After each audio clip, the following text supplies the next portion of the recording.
डिजकोट में भी भरपूर बारिश हुई। गर्मी के सताए शहरियों के चेहरे खिल उठे। दर्जा हरारत में नुमाया कमी रिकॉर्ड हुई। मौसम ठंडा ठार हो गया। मजीद जानते हैं राना बिलाल से। जी राना।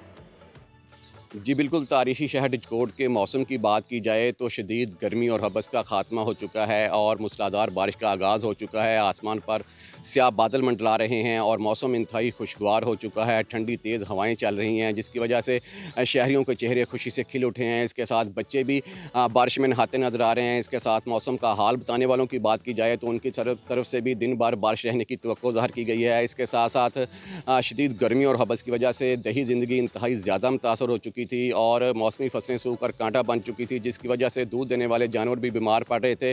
तहम हालिया बारिश की वजह से किसानों के चेहरों पर भी खुशी खिल उठी है और दरख्तों और फसलों पर निखार आ चुका है, जिसकी वजह से हालिया जो बारिश है इसको इंतहाई मुफीद करार दिया जा रहा है। जी सब्सक्राइब करें और बेल दबाएं ताकि कोई खबर रह न जाए।